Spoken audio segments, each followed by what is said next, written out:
அவருடைய கருத்தை அவர்கள் வைத்திருக்கிறார்கள். அவர் எங்களுடைய நாடாளுமன்ற விப், அவரு நாடாளுமன்ற உறுப்பினர், சீனியர் மோஸ்ட் நாடாளுமன்ற உறுப்பினர், அவருடைய கருத்தை சொல்லியிருக்கிறார். என்னை பொறுத்தவரை தமிழ்நாடு காங்கிரஸ் கமிட்டியுடைய தலைமை தெளிவாக இருக்கிறது. எங்கள் மேலிடம் அகில இந்திய காங்கிரஸ் கமிட்டி, குறிப்பாக எங்களுடைய பொறுப்பாளர் கிரீஷ் சோடங்கர் நேற்றைக்கு முன்தினம் பத்திரிகையாளர் தெளிவாக சொன்னார், நாங்கள் எந்த கட்சியுடனும் கூட்டணி பேசவில்லை, திராவிட முன்னேற்ற கழகத்தோடு மட்டும்தான் கூட்டணி பேசிக் கொண்டிருக்கிறோம் அப்படி என்று சொல்றோம். சில பத்திரிகைகள் அவர்கிட்ட கேட்டாங்க அதிகார பகிர்வு நீங்க கேட்டதை பத்தி.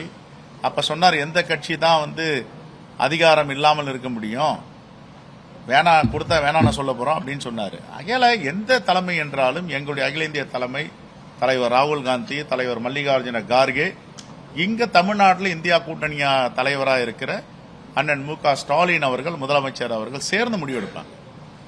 ரைட்?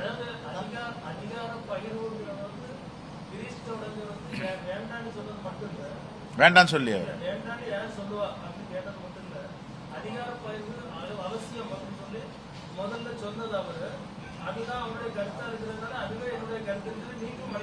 ஏங்க, எனக்கு அகில இந்திய காங்கிரஸ் தலைமை என்ன சொல்லுதோ நான் அதை டிஃபர் பண்ண முடியுமா? சொல்லுங்க நீங்க. அகில இந்திய காங்கிரஸ் தலைமை ஒரு நிமிஷம் சார், எதுவுமே மாறல, அதுவா தான் இருக்கு. நீங்க தான் மாறுறீங்க. அந்த கேள்வி எப்படி கேட்கறீங்க, இந்த கேள்வி எப்படி கேட்கறீங்க, ஏதாவது கிடைக்குமான்னு பாக்குறீங்க தலைப்பு செய்திக்கு. நான் திருப்பி சொல்றேன், இந்தியா கூட்டணி என்பது வலிமையான கூட்டணி, ரொம்ப வலிமையா இருக்கு. இதை அசைத்து பார்ப்பதற்கு முயற்சிகள் நடந்து கொண்டு அசைக்க முடியாது. அவரவர்கள் கருத்து சொல்வதற்கு கருத்துரிமை, பேச்சுரிமை, எழுத்துரிமை இருக்கு. நான் ஒரு தலைவராக இருந்து நான் பொது வெளியில பேச முடியாது. எனக்கு சீட்டு வேணும், நீங்க நினைக்கிறதுலாம் எனக்கு வேணும்னா எங்க கேட்கணும்? கேட்க வேண்டியவங்கிட்ட கேட்கணும். மீடியா முன்னாடி கேட்டா எனக்கு கிடைக்குமா? நான் ஒரு தலைவராக மீடியா முன்னாடி கேட்கலாமா? அது தலைமை பண்பாது. சொல்லுங்க, நீங்க கேட்கிற கேள்வி கேட்கறீங்க, எல்லாத்தையும் உங்ககிட்ட நான் நெகோசியேட் பண்றேன், எல்லாத்தையும் உங்ககிட்ட பேசுறேன்னா எதுக்கு கூட்டணி கட்சிகள்?